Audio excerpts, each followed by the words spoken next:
Hi friends, मी आहे दीपाली आणि गौरी किचनमध्ये तुमचे सर्वांचे स्वागत आहे। आज आपण बघणार आहोत सोलकढी। सोलकढी ही रेसिपी ताज्या नारळाच्या दुधापासून आणि कोकमपासून बनवली जाते। कोकम 1 तास गरम पाण्यामध्ये भिजत ठेवली जाते आणि मग सोलकढी बनवली जाते। पण मी इथे आज तुम्हाला कोकम भिजत न घालता झटपट होणारी सोलकढी दाखवणार आहे। रेसिपी आवडली तर सबस्क्राइब, लाईक करायला विसरू नका। तर चला बघूया थंडगार झटपट अशी सोलकढी। इथे मी एक नारळ घेऊन त्याचे दूध काढून घेतले आहे। दूध काढताना त्यातले थोडे वाटलेले खोबरे 2 चमचे साईडला काढले होते, ते आपण एका मिक्सीच्या जारमध्ये घालणार आहोत। 2 ते 3 बीटाचे तुकडे घ्यायचे आहे। बीट ऑप्शनल आहे, नाही घातले तरी चालेल, मी कलरसाठी घातले आहे।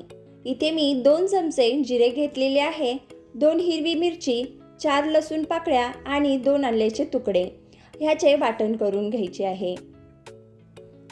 आता हे वाटण आपल्याला नारळाच्या दुधात घालून व्यवस्थित मिक्स करून घ्यायचे आहे।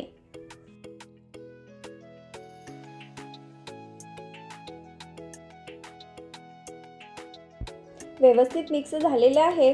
आता यामध्ये चवीनुसार मीठ घालायचे आहे आणि 2 चमचे साखर।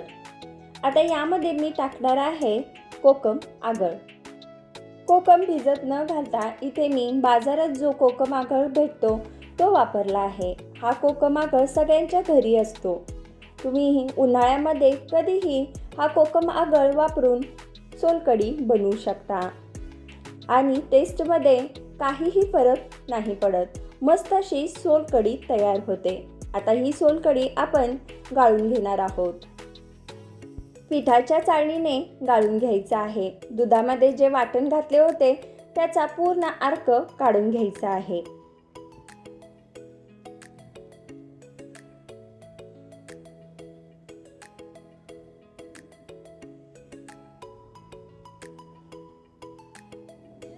अशा तऱ्हेने आपले अर्क सगळा निघालेला आहे। आता परत एकदा आपण चहाच्या गाळणीने गाळून घ्यायचे आहे।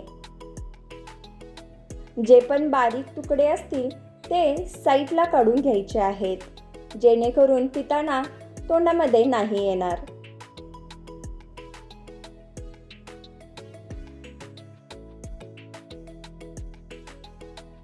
जे पण तुकडे आहेत ते साईडला काढून घ्यायचे आहेत। तुम्ही बघू शकता व्यवस्थित असे गाळून घेतलेलं आहे। मस्त अशी सोलकढी आपली तयार झालेली आहे। आता यामध्ये आपल्याला थोडीशी कोथिंबीर घालून घ्यायची आहे आणि सोलकढी आपली फ्रीजमध्ये ठेवायची आहे। थंड होण्यासाठी आपण ठेवून देणार आहोत। मस्त अशी सोलकढी थंड आपली झालेली आहे। मी तर इथे बसून मस्त पिणार आहे। तुम्हाला जर माझी ही रेसिपी आवडली तर लाईक करा, शेअर करा, सबस्क्राईब करा आणि बेल आयकॉनला क्लिक करायला विसरू नका। आणि सगळ्यात महत्त्वाचं म्हणजे माझ्या असेच रेसिपी बघत राहा, बनवत राहा आणि खात राहा। Bye bye.